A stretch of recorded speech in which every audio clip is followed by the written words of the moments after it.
Hello students, welcome to Indian Constitution class. Today's subject is Rajya Sabha.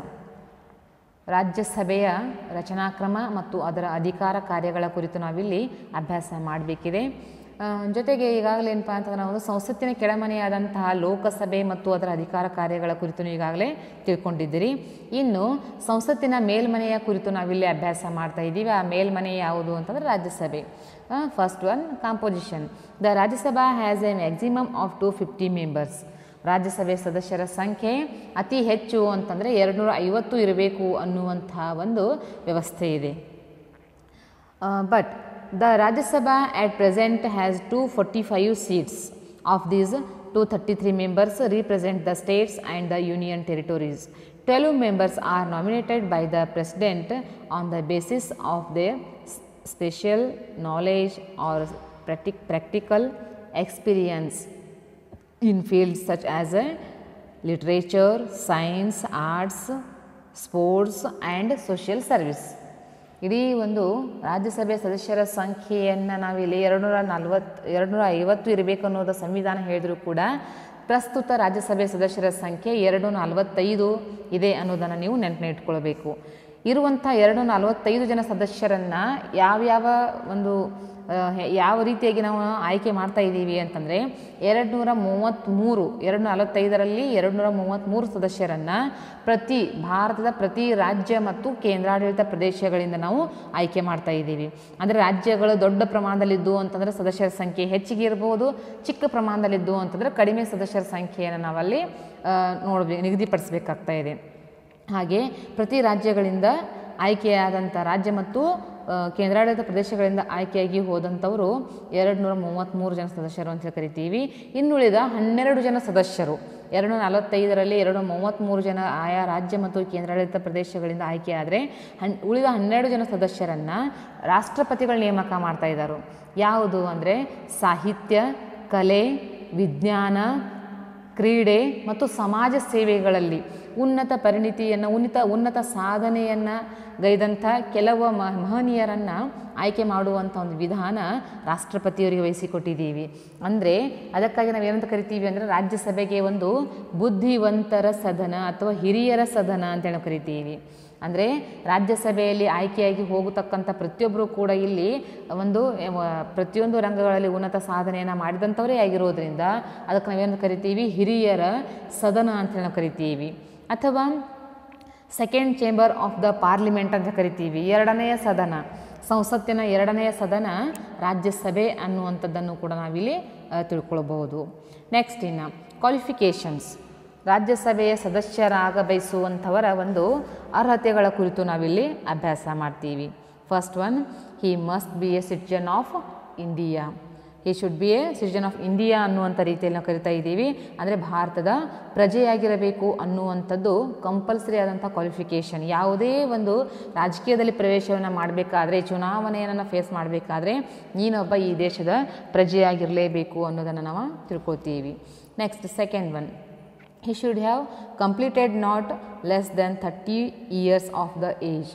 30 ವರ್ಷ ಮೇಲ್ಪಟ್ಟಂಥವರೇ ಆಗಿರಬೇಕು. ಭಾರತದ ರಾಜ್ಯಸಭೆಗೆ ಒಬ್ಬ ಸದಸ್ಯನಾಗ ಬಯಸುವಂಥವ ಅಭ್ಯರ್ಥಿ 30 ವರ್ಷ ಮೇಲ್ಪಟ್ಟಂಥವನೇ ಆಗಿರಬೇಕು ಅನ್ನೋದು ಒಂದು ಕ್ವಾಲಿಫಿಕೇಷನ್ ಅಂತ ಕರಿತೀವಿ. ಮತ್ತೊಂದು ಯಾವುದು ಅಂತಂದರೆ ಇಲ್ಲಿ ಯಾವುದೇ ಸರ್ಕಾರದ ಲಾಭದಾಯಕ ಹುದ್ದೆಯಲ್ಲಿ ಇರಬಾರದು. ಭಾರತದ ಈ ಒಂದು ಮೇಲ್ಮನೆಯಾದಂಥ ರಾಜ್ಯಸಭೆಗೆ ಆಯ್ಕೆಯಾಗುವಂಥ ಒಬ್ಬ ಅಭ್ಯರ್ಥಿ ಯಾವುದೇ ಸರ್ಕಾರದ ಲಾಭದಾಯಕ ಕೇಂದ್ರ ಆಗಿರ್ಬೋದು, ರಾಜ್ಯ ಆಗಿರಬಹುದು, ಲಾಭದಾಯಕ ಹುದ್ದೆಯಲ್ಲಿ ಇರಲೇಬಾರ್ದು ಅನ್ನುವಂಥ ಒಂದು ವ್ಯವಸ್ಥೆ. ಈ ರೀತಿಯಾಗಿ ನೆಕ್ಸ್ಟ್ ಮತ್ತೊಂದು ಯಾವುದು ಅಂದರೆ he should not be of unsound mind. ಅಂದರೆ ಇಲ್ಲಿ ಬುದ್ಧಿಮಾಂದ್ಯನಾಗಿರುವಂಥ ವ್ಯಕ್ತಿಯೂ ಕೂಡ ಆಗಿರಬಾರ್ದು, ದೇಶದ್ರೋಹ ಚಟುವಟಿಕೆಗಳಲ್ಲಿ ಪಾಲ್ಗೊಂಡಂಥವನಾಗಿರಬಾರದು. ಇವೆಲ್ಲ ಏನಪ್ಪ ಅಂತಂದ್ರೆ ಒಬ್ಬ ರಾಜಕೀಯ ವ್ಯಕ್ತಿ ಆಗಲಿಕ್ಕೆ ಇರಲೇಬೇಕಾದಂಥ ಕೆಲವೊಂದು ಕ್ವಾಲಿಫಿಕೇಷನ್ಸ್ ಅಂತೇಳಿ ನಾವು ಕರಿತಾ ಇದ್ದೀವಿ. ಇವಿಷ್ಟು ಅರ್ಹತೆಗಳು ಅಂತ ಕರಿಬೋದು. ಅಂದರೆ ನೋಡ್ರಿ ಇಲ್ಲಿ ಯಾವುದು ಅಂದರೆ ಏಜ್ ಲಿಮಿಟ್ ಯಾವ್ಯಾವ ರೀತಿಯಾಗಿದೆ ಅನ್ನೋದನ್ನು ನೋಡ್ರಿ. ಲೋಕಸಭೆಗೆ ಆಯ್ಕೆಯಾಗುವಂಥ ಅಭ್ಯರ್ಥಿಗೆ 25 ವರ್ಷ ಮೇಲ್ಪಟ್ಟಿರಬೇಕು, ಅದು ಕೆಳಮನೆ. ಇದು ರಾಜ್ಯಸಭೆ ಮೇಲ್ಮನೆ. ರಾಜ್ಯಸಭೆಗೆ ಆಯ್ಕೆಯಾಗುವಂಥ ಅಭ್ಯರ್ಥಿ 30 ವರ್ಷ ಮೇಲ್ಪಟ್ಟವನಾಗಿರಬೇಕು. ರಾಷ್ಟ್ರಪತಿ ಮತ್ತು ಉಪರಾಷ್ಟ್ರಪತಿಯ ಆಯ್ಕೆ ಆಗಬೇಕಾದ್ರೆ 35 ವರ್ಷ ಮೇಲ್ಪಟ್ಟವನಾಗಿರಬೇಕು. ಈ ರೀತಿಯಾಗಿ ಏನಪ್ಪ ಅಂತಂದ್ರೆ ಅವರ ಒಂದು ವಯಸ್ಸನ್ನು ನಾವು ನಿಗದಿಪಡಿಸ್ತಾ ಇದ್ದೀವಿ. ನೆಕ್ಸ್ಟ್ ಇಲೆಕ್ಷನ್ ಯಾವ ರೀತಿಯಾಗಿ ರಾಜ್ಯಸಭೆ ಸದಸ್ಯರನ್ನು ಆಯ್ಕೆ ಮಾಡ್ತಾ ಇದ್ದಾರೋ ಅನ್ನೋದನ್ನು ನಾವಿಲ್ಲಿ ನೋಡಬೇಕಾಗ್ತಾ ಇದೆ. Elections to the Rajya Sabha are indirect. ನೋಡಿರಿ, ಇಂಡೈರೆಕ್ಟ್ ಎಲೆಕ್ಷನ್ ಸಿಸ್ಟಮನ್ನು ನಾವಿಲ್ಲಿ ಉಪಯೋಗಿಸ್ತಾ ಇದ್ದೀವಿ. ಅಂದರೆ ಭಾರತದಲ್ಲಿ 2 ಚುನಾವಣಾ ವಿಧಾನಗಳು ಇದಾವೆ ಅನ್ನೋದ್ರ ಬಗ್ಗೆ ನೀವು ಈಗಾಗಲೇ ತಿಳ್ಕೊಂಡಿದ್ದೀರಿ. ಒಂದು ಪ್ರತ್ಯಕ್ಷ ಚುನಾವಣೆ, ಮತ್ತೊಂದು ಪರೋಕ್ಷ ಚುನಾವಣೆ. ಪ್ರತ್ಯಕ್ಷ ಚುನಾವಣೆಯನ್ನು ನಾವು ಯಾವಾಗ ಬಳಕೆ ಮಾಡ್ತೀವಿ ಅಂದರೆ ಲೋಕಸಭೆ ಸದಸ್ಯರನ್ನು ಆಯ್ಕೆ ಮಾಡುವಾಗ ಪ್ರತ್ಯಕ್ಷ ಚುನಾವಣೆಯನ್ನು ನಾವು ಅಲ್ಲಿ ಉಪಯೋಗಿಸಿ. ಯಾಕಪ್ಪ ಅಂತಂದ್ರೆ ನೇರವಾಗಿ ನಾವು ಮತ ನೀಡಿ ಒಬ್ಬ ಅಭ್ಯರ್ಥಿಯನ್ನು ಆಯ್ಕೆ ಮಾಡ್ತೀವಿ, ಅವನೇ ನೇರವಾಗಿ ಹೋಗಿ ಲೋಕಸಭೆಯ ಸದಸ್ಯನಾಗುವಂಥ ಅವಕಾಶ. ಆದರೆ ರಾಜ್ಯಸಭೆ ಅಪ್ರತ್ಯಕ್ಷ ಚುನಾವಣಾ ಪದ್ಧತಿಯನ್ನು ಅಳವಡಿಸ್ತಾ ಇದೆ. ಯಾಕ ಅಂತಂದರೆ ಇಲ್ಲಿ ನೇರವಾಗಿ ರಾಜ್ಯಸಭೆಯ ಯಾವುದೇ ಸದಸ್ಯರನ್ನು ನಾವು ಆಯ್ಕೆ ಮಾಡೋದಿಲ್ಲ. ಹಾಗಾದರೆ ಆಯ್ಕೆ ಮಾಡುವಂಥವ್ರು ಯಾರು? Legislative assembly of States. ಪ್ರತಿ ರಾಜ್ಯದ ಒಂದು ಕೆಳಮನೆ, ಪ್ರತಿಯೊಂದು ರಾಜ್ಯಕ್ಕೂ ಕೂಡ ಕೆಳಮನೆ ಅನ್ನೋದು ಕಂಪಲ್ಸರಿಯಾಗಿ ಇದ್ದೇ ಇದೆ. ಹಾಗಾಗಿ ಆ ಕೆಳಮನೆಯಾದಂಥ ವಿಧಾನಸಭೆ ಸದಸ್ಯರು ಕೂಡಿಕೊಂಡು ಮೇಲ್ಮನೆ, ಕೇಂದ್ರ ಸಂಸತ್ತಿನ ಮೇಲ್ಮನೆಯಾದಂಥ ರಾಜ್ಯಸಭೆಗೆ ಸದಸ್ಯರನ್ನು ಆಯ್ಕೆ ಮಾಡಿ ಕಳಿಸುವಂಥ ವಿಧಾನ ಇದೆ. ಇದರರ್ಥ ಪ್ರತಿ ರಾಜ್ಯದ, ನೋಡಿರಿ, ಫಾರ್ ಎಕ್ಸಾಂಪಲ್ ಕರ್ನಾಟಕ ರಾಜ್ಯದ ಕೆಳಮನೆಯಾದಂಥ ವಿಧಾನಸಭೆ ಸದಸ್ಯರು ಏನು ಮಾಡ್ತಾ ಇದ್ದಾರೆ ಅಂತಂದರೆ ಪ್ರತಿಯೊಂದು ರಾಜ್ಯದಲ್ಲಿ ತಮ್ಮ ರಾಜ್ಯದಲ್ಲಿಯ ಇಂತಿಷ್ಟು ಜನ ಸದಸ್ಯರನ್ನು ರಾಜ್ಯಸಭೆಗೆ ಆಯ್ಕೆ ಮಾಡಿ ಕಳಿಸುವಂತಹ ಒಂದು ವಿಧಾನ ಇದೆ. ಅದ್ರ ಜೊತೆಗೆ ನೋಡಿರಿ, ಲೋಕಸಭೆ ಬಗ್ಗೆ ಈಗಾಗಲೇ ತಿಳ್ಕೊಂಡಿದ್ರಿ. ನಮ್ಮ ಕರ್ನಾಟಕ ರಾಜ್ಯದಿಂದ ಲೋಕಸಭೆಗೆ, ಕೇಂದ್ರ ಸಂಸತ್ತಿನ ಕೆಳಮನೆಯಾದಂಥ ಲೋಕಸಭೆಗೆ ಆಯ್ಕೆಗೆ ಹೋಗುವಂಥ ಸದಸ್ಯರ ಸಂಖ್ಯೆ ಎಷ್ಟಿತ್ತು? 28 ಇತ್ತು. ಅದರ ಜೊತೆಗೆ ಕರ್ನಾಟಕದಿಂದ ಮೇಲ್ಮನೆಗೆ ರಾಜ್ಯಸಭೆಗೆ ಆಯ್ಕೆಯಾಗಿ ಹೋಗುವಂಥ ಸದಸ್ಯರ ಸಂಖ್ಯೆ ಎಷ್ಟು ಅಂತಂದರೆ 12. ಟೋಟಲ್ ಕರ್ನಾಟಕ ರಾಜ್ಯದಿಂದ 12 ಜನ ಸದಸ್ಯರನ್ನು ನಮ್ಮ ವಿಧಾನಸಭೆಯ ಸದಸ್ಯರು ಆಯ್ಕೆ ಮಾಡಿ ಕಳಿಸ್ತಾ ಇದ್ದಾರೆ. ಹಾಗಾಗಿ ನೇರವಾಗಿ ಪ್ರಜೆಗಳಿಂದ ಆಯ್ಕೆಯಾಗಿ ಬಂದಂಥ ಪ್ರತಿನಿಧಿಗಳು ಆಯ್ಕೆ ಮಾಡಿ ಕಳಿಸುವಂಥ ವಿಧಾನಕ್ಕೆ ನಾವೇನು ಕರಿತೀವಿ ಅಂದರೆ ಇದು ಆ ಒಂದು ವಿಧಾನ ಅಪ್ರತ್ಯಕ್ಷ ಚುನಾವಣಾ ಪದ್ಧತಿ ಅಂತ ಹೇಳಿ ಕರಿತಾ ಇದ್ದೀವಿ. ಈ ರೀತಿಯಾಗಿ ನಾವೊಂದು ರಾಜ್ಯಸಭೆ ಸದಸ್ಯರನ್ನು ಆಯ್ಕೆ ಮಾಡ್ತಾ ಇದ್ದೀವಿ. ಆದರೆ ಈ ಲೋಕಸಭೆ ಸದಸ್ಯರನ್ನು ನಾವು ಆಯ್ಕೆ ಮಾಡಬೇಕಾದ್ರೆ ಒಂದೇನಪ್ಪ ಮತ್ತೊಂದಿನ ಅಧಿಕಾರಾವಧಿಯನ್ನು ನಾವು ತಿಳ್ಕೊಳ್ಳೋಣ. ನೆಕ್ಸ್ಟ್ ಟರ್ಮ್ ಆಫ್ ದ ಆಫೀಸ್ದಲ್ಲಿ ನಾವಿಲ್ಲಿ ಒಂದು ಅಧಿಕಾರಾವಧಿಯ ಕುರಿತು ನಾವು ತಿಳ್ಕೊಳ್ಬೇಕಾದ್ರೆ ಒಂದು ಕಾಮನ್ ಆಗಿ ನಾವು ಏನು ಅಭ್ಯಾಸ ಮಾಡ್ತೀವಿ ಅಂತಂದ್ರೆ every member of Rajya Sabha enjoys A safe tenure of 6 years. 6 ವರ್ಷಗಳ ಅಧಿಕಾರಾವಧಿಯನ್ನು ನಾವು ಆಯಾ ರಾಜ್ಯಸಭೆ ಸದಸ್ಯರಿಗೆ ನಾವಲ್ಲಿ ವಹಿಸಿಕೊಟ್ಟಿದ್ದೀವಿ. ಅಂದರೆ ಕೆಳಮನೆಯ ಸದಸ್ಯರ ಸಂಖ್ಯೆ 5 ವರ್ಷಗಳಾದರೆ ಅಧಿಕಾರಾವಧಿ 5 ವರ್ಷಗಳಾದರೆ ಮೇಲ್ಮನೆಯ ಸದಸ್ಯರ ಅಧಿಕಾರಾವಧಿ 6 ವರ್ಷಗಳು. ಆದರೆ ರಾಜ್ಯಸಭಾ ಮೀಟ್ಸ್ ಇನ್ ಕಂಟಿನ್ಯೂಯಸ್ ಸೆಷನ್, ಅಂದರೆ ಶಾಶ್ವತ ಸದನವಾಗಿದೆ ಅನ್ನೋದನ್ನು ನಾವು ತಿಳ್ಕೊಳ್ತೀವಿ. ರಾಜ್ಯಸಭೆ ಸರಿಯಾಗಿ ನೆನ್ಪಿಟ್ಕೊಡ್ರಿ, ರಾಜ್ಯಸಭೆ ಯಾವತ್ತಿಗೂ ಕೂಡ ಶಾಶ್ವತ ಸದನ ಅಂಥೇಳಿ ಕರೆಸಿಕೊಳ್ತಾ ಇದೆ. ಯಾಕೆ ಶಾಶ್ವತ ಸದನ? ಪರ್ಮನೆಂಟ್ ಚೇಂಬರ್ ಅಂತ ಹೇಳಿ ಕರಿತೀವಿ. ಶಾಶ್ವತ ಸದನ ಅಂದರೆ ಪರ್ಮನೆಂಟ್ ಚೇಂಬರ್. ಅಲ್ಲಿ ಅಧಿವೇಶನಗಳು ಯಾವತ್ತೂ ಕೂಡ ಮಧ್ಯದಲ್ಲಿ ಡ್ರಾಪ್ ಆಗೋದಿಲ್ಲ ಅಥವಾ ತಡೆ ಹಿಡಿಲಿಕ್ಕೆ ಸಾಧ್ಯ ಇಲ್ಲ. ಯಾಕಂತಂದರೆ ಲೋಕಸಭೆಯ 545 ಜನ ಸದಸ್ಯರನ್ನು ಆಯ್ಕೆ ಮಾಡ್ತೀವಿ. 5 ವರ್ಷಗಳ ಅಧಿಕಾರಾವಧಿ ಮುಗಿದ ನಂತರ ಅಷ್ಟು ಸದಸ್ಯರನ್ನು ನಾವು ಅಧಿಕಾರದ ಕೆಳಗಿಳಿಸಿ ಮತ್ತೆ ಹೊಸ ಚುನಾವಣೆಗಳು ನಡೆಸ್ತೀವಿ. ಆ ಚುನಾವಣೆ ನಡೆಸೋ ತನಕನೂ ಕೂಡ ಲೋಕಸಭೆ ಖಾಲಿಯಾಗಿರ್ತಾ ಇದೆ. ಇದು ಒಂದು ಸರ್ಕಾರದ ವ್ಯವಸ್ಥೆ. ಆದರೆ ಮೇಲ್ಮನೆಯಾದಂಥ ರಾಜ್ಯಸಭೆಗೆ ಶಾಶ್ವತ ಸದನ ಅಂತ ಕರಿತೀವಿ. ಯಾಕಂತಂದರೆ 245 ಜನ ಸದಸ್ಯರನ್ನು ಎಟ್ ಎ ಟೈಮ್ ರಿಲೀಸ್ ಮಾಡೋದಿಲ್ಲ. ಒಂದೇ ಬಾರಿಗೆ 245 ಜನರ ಸದಸ್ಯರ ಒಂದು ಚುನಾವಣೆ ನಡೆಯೋದಿಲ್ಲ.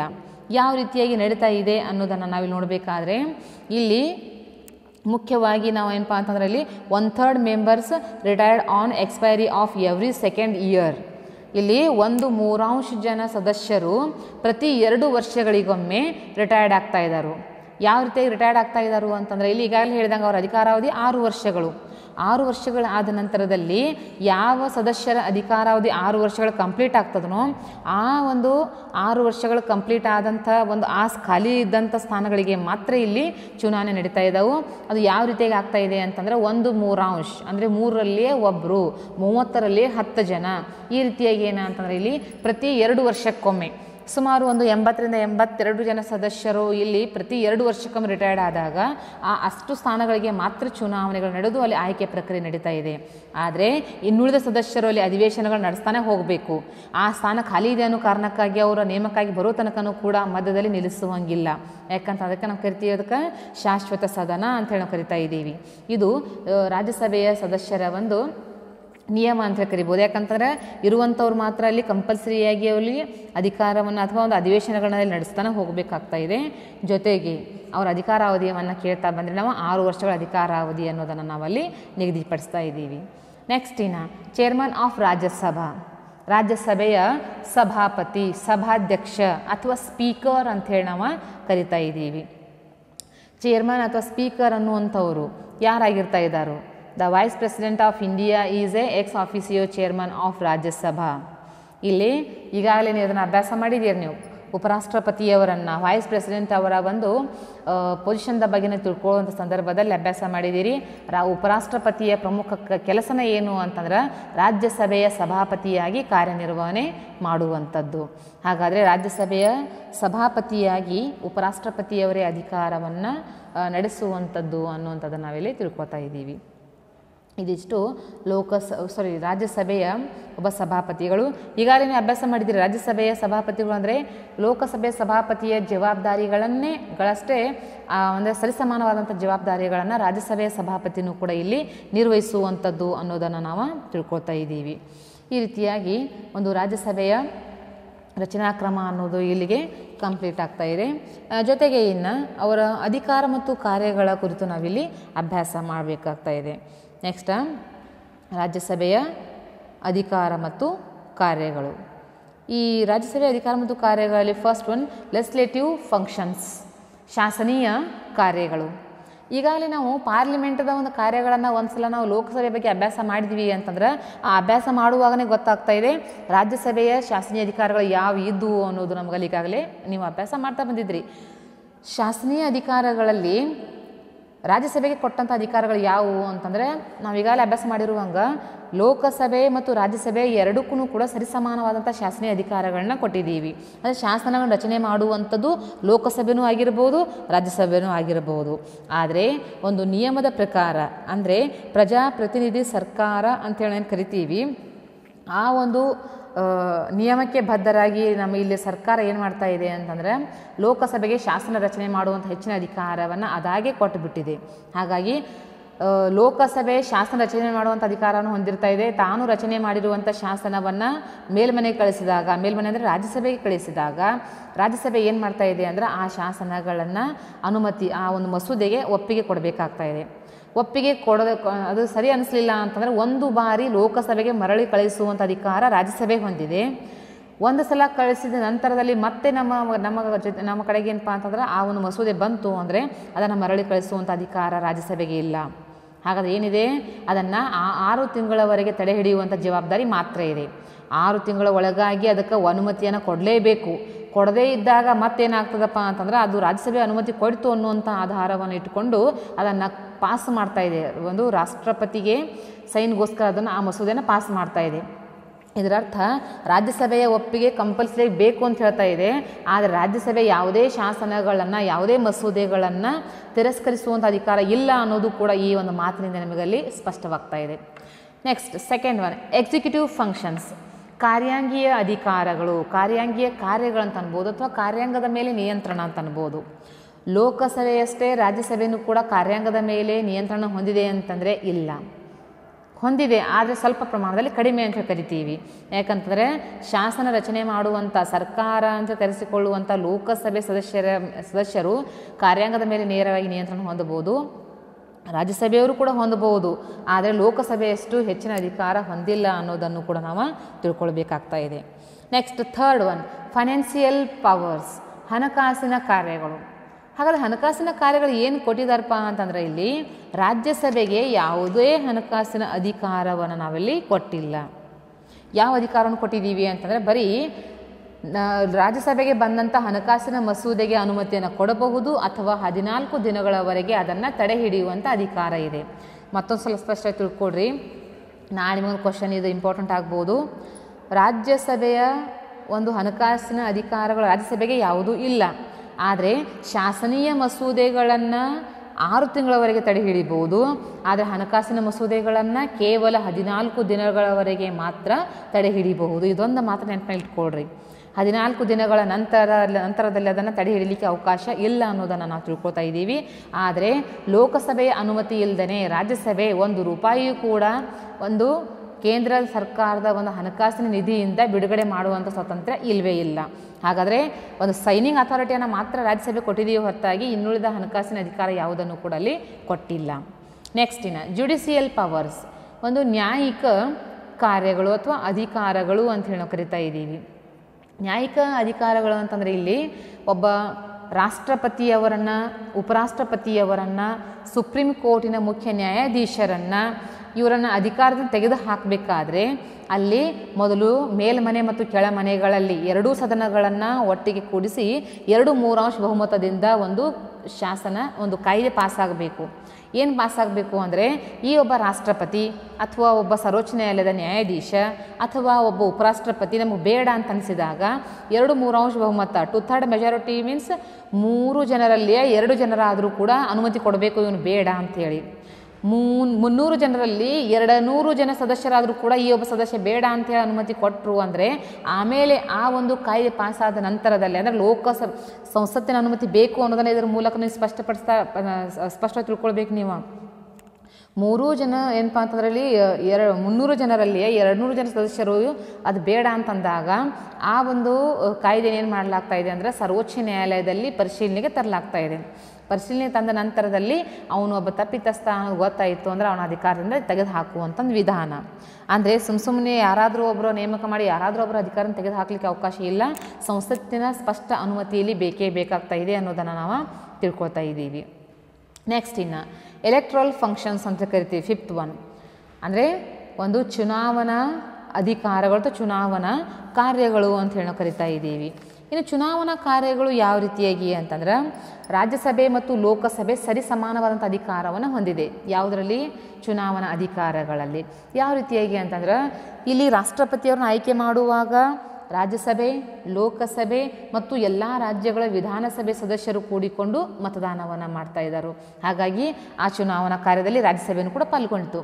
ನೆಕ್ಸ್ಟ್ ಇಲ್ಲಿ ರಾಷ್ಟ್ರಪತಿ, ಉಪರಾಷ್ಟ್ರಪತಿಯವರು ನೇಮಕ ಮಾಡುವಾಗ ಬರೀ ಕೇಂದ್ರ ಸಂಸತ್ತು ಮಾತ್ರ ಪಾಲ್ಗೊಳ್ತಾ ಇದೆ, ಅದರಲ್ಲಿ ರಾಜ್ಯಸಭೆಯನ್ನು ಕೂಡ ಇನ್ಕ್ಲೂಡ್ ಆಗಿದೆ.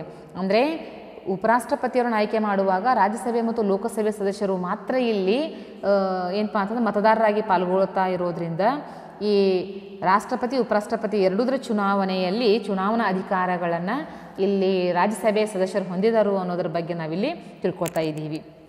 ನೆಕ್ಸ್ಟ್ ಸ್ಪೆಷಲ್ ಪವರ್ಸ್ ಅನ್ನೋದ್ರ ಬಗ್ಗೆ ನಾವಿಲ್ಲಿ ಅಭ್ಯಾಸ ಮಾಡ್ತೀವಿ. ಅಂದರೆ ಮೇಲ್ಮನೆ ಕೆಳಮನೆಗಳಿಗೆ ಸರಿಸಮಾನ ಅಧಿಕಾರಗಳನ್ನು ಕೊಟ್ಟರೂ ಕೂಡ ನೀವು ಅನ್ಬೋದು ಹಾಗಾದರೆ ರಾಜ್ಯಸಭೆಗೆ ಹೆಚ್ಚಿನ ಯಾವುದೇ ಅಧಿಕಾರ ಇಲ್ವಾ ಅಂತಂದರೆ ಹೆಚ್ಚಿನ ಅಧಿಕಾರಗಳು ಯಾವುದೂ ಇಲ್ಲದೇ ಇರ್ಬೋದು. ಆದರೆ ಪ್ರತಿ ಶಾಸನದ ಒಂದು ತಪ್ಪುಗಳನ್ನು ಕಂಡುಹಿಡಿಯುವಂಥ ಜವಾಬ್ದಾರಿ ಅಥವಾ ಆ ತಪ್ಪುಗಳನ್ನು ಸರಿಪಡಿಸುವಂಥ ಒಂದು ಜವಾಬ್ದಾರಿ ಮೇಲ್ಮನೆಗೆ ಇದೆ. ಅದಕ್ಕಾಗಿ ಅದಕ್ಕೇನಂತ ಕರಿತೀವಿ, ಹಿರಿಯರ ಸದನ ಅಂತ ಹೇಳಿ ಕರಿತಾ ಇದ್ದೀವಿ. ಯಾಕಂತಂದರೆ ಕೆಳಮನೆ ಮಾಡಿದಂಥ ತಪ್ಪುಗಳನ್ನ ತಿದ್ದುವಂಥ ಅಧಿಕಾರ ರಾಜ್ಯಸಭೆಗೆ ಇದ್ದೇ ಇದೆ. ಜೊತೆಗೆ ಮತ್ತೊಂದು ಯಾವ ಅಧಿಕಾರ ಇದೆ ಅಂತಂದರೆ ಇಲ್ಲಿ ಹೊಸ ಅಖಿಲ ಭಾರತ ಸೇವೆಗಳನ್ನು ಸೃಷ್ಟಿಸುವ ಅಥವಾ ರದ್ದುಪಡಿಸುವಂಥ ಅಧಿಕಾರವಿದೆ. ಆಲ್ ಇಂಡಿಯಾ ಸರ್ವಿಸ್ ಅಂತ ಹೇಳಿ ನಾವು ಕರಿತೀವಿ. ಎಷ್ಟು ಆಲ್ ಇಂಡಿಯಾ ಸರ್ವಿಸಸ್ ನಮ್ಮಲ್ಲಿ ಇದಾವು ಅಂತಂದ್ರೆ IAS, KAS, IPS ಅಂದರೆ ಇಲ್ಲಿ IFS ಅಂದರೆ IAS ಅಂದರೆ ಯಾವುದು ಅಂತಂದರೆ ಇಲ್ಲಿ IAS ಮತ್ತು IFS ಮತ್ತು IPS ಇವು ಮೂರು ಯಾವುದು ಅಂದರೆ ಅಖಿಲ ಭಾರತ ಸೇವೆಗಳಲ್ಲಿ ಇರುವಂಥವುಗಳು. ಒಂದು IAS ಇಂಡಿಯನ್ ಅಡ್ಮಿನಿಸ್ಟ್ರೇಟಿವ್ ಸರ್ವಿಸ್, ಭಾರತದ ಆಡಳಿತಾತ್ಮಕ ಸೇವೆ. ಎರಡನೇದು IPS ಇಂಡಿಯನ್ ಪೊಲೀಸ್ ಸರ್ವಿಸ್, ಭಾರತದ ಪೊಲೀಸ್ ಸೇವೆ. ಮೂರನೇದು IFS ಇಂಡಿಯನ್ ಫಾರೆಸ್ಟ್ ಸರ್ವಿಸ್ ಅಂತ ಹೇಳಿ ಕರಿತೀವಿ. ಇವು ಮೂರು ಅಖಿಲ ಭಾರತ ಸೇವೆಗಳಾಗಿದ್ದಾವೆ. ಆಲ್ ಇಂಡಿಯಾ ಸರ್ವಿಸಲ್ಲಿ 3 ಮಾತ್ರ ಇದಾವೆ. ಈ 3ರಲ್ಲಿಯೇ ಮತ್ತೊಂದು ಹೆಚ್ಚಳ ಮಾಡಬೇಕಾದ್ರೆ ರಾಜ್ಯಸಭೆಗೆ ಮಾತ್ರ ಅಧಿಕಾರ ಇದೆ. ನೋಡ್ರಿ, ಇಲ್ಲಿ ಮಾತ್ರ ಲೋಕಸಭೆ ಪಾಲ್ಗೊಳ್ಳೋದಿಲ್ಲ. ಒಂದು ವಿಶೇಷ ಅಧಿಕಾರ ಅಂತ ಅದಕ್ಕೆ ನಾವು ಕರಿತೀವಿ. ಅದಕ್ಕಪ್ಪ ಅಂತಂದ್ರೆ ಒಂದು ಆಲ್ ಇಂಡಿಯಾ ಸರ್ವಿಸಸ್ಗಳಲ್ಲಿ ಇರ್ತಕ್ಕಂಥ 3 ಏನು ಈಗ ಸರ್ವಿಸ್ ಇದಾವು ಅದರಲ್ಲಿ ಮತ್ತು ಹೆಚ್ಚಳ ಮಾಡಬೇಕಾದ್ರೆ ಅಥವಾ ಇದ್ದಂಥದ್ದನ್ನು ತೆಗೆದು ಹಾಕಬೇಕಾದ್ರೆ ಇರುವಂಥ ಸಂಪೂರ್ಣ ಜವಾಬ್ದಾರಿ ಯಾರಿಗಿದೆ? ರಾಜ್ಯಸಭೆಗೆ ಮಾತ್ರವಿದೆ. ಆರ್ಟಿಕಲ್ 312 ಅಂದರೆ 312ನೇ ಒಂದು ವಿಧಿಯ ಪ್ರಕಾರ ರಾಜ್ಯಸಭೆಗೆ ಮಾತ್ರ ಹೊಸ ಅಖಿಲ ಭಾರತ ಸೇವೆಗಳನ್ನ ಸೃಷ್ಟಿ ಮಾಡುವ ಅಥವಾ ಇರುವಂಥ 3ರಲ್ಲಿ ಒಂದೊಂದು ತೆಗೆದು ಹಾಕುವಂಥ ಅಧಿಕಾರ ರಾಜ್ಯಸಭೆಗೆ ಮಾತ್ರ ಇದೆ. ಇಲ್ಲಿ ಲೋಕಸಭೆಗೆ ಯಾವುದೇ ಅಧಿಕಾರ ಇರೋದಿಲ್ಲ. ಇದು ಏನಂತಂದರೆ ಇಲ್ಲಿ ಒಂದು ರಾಜ್ಯಸಭೆಗೆ ಇರ್ತಕ್ಕಂಥ ವಿಶೇಷದಲ್ಲಿ ಮತ್ತೊಂದು ವಿಶೇಷ ಅಧಿಕಾರ ಅಂತ ಹೇಳಿ ನಾವು ಕರಿಬಹುದು. ಈ ರೀತಿಯಾಗಿ ರಾಜ್ಯಸಭೆ ಅಧಿಕಾರ ಮತ್ತು ಕಾರ್ಯಗಳನ್ನ ನಾವಿಲ್ಲಿ ಅಭ್ಯಾಸ ಮಾಡ್ತೀವಿ. ಅತಿ ಒಂದು ಸಣ್ಣ ಪ್ರಮಾಣದಲ್ಲಿರುವಂಥ ಅಧಿಕಾರಗಳು, ಹೆಚ್ಚಿನ ಎಲ್ಲ ಅಧಿಕಾರಗಳು ಲೋಕಸಭೆಗೆ ಕೊಟ್ಟಿರೋದ್ರಿಂದ ಇದು ಸೈನಿಂಗ್ ಅಥಾರಿಟಿಯನ್ನು ಮಾತ್ರ ಇದು ಪಡ್ಕೊಳ್ತಾ ಇದೆ. ಜೊತೆಗೆ ಕೆಲವು ತಪ್ಪುಗಳನ್ನ ಸರಿಪಡಿಸುವಂಥ ಜವಾಬ್ದಾರಿಯನ್ನು ಮಾತ್ರ ಇಲ್ಲಿ ಹೊಂದಿದೆ ಅಂತ ಕರಿಬಹುದು. ಇದು ರಾಜ್ಯಸಭೆಯ ಒಂದು ರಚನಾಕ್ರಮ ಮತ್ತು ಅದರ ಅಧಿಕಾರ ಮತ್ತು ಕಾರ್ಯಗಳಂತ ಕರಿಬಹುದು.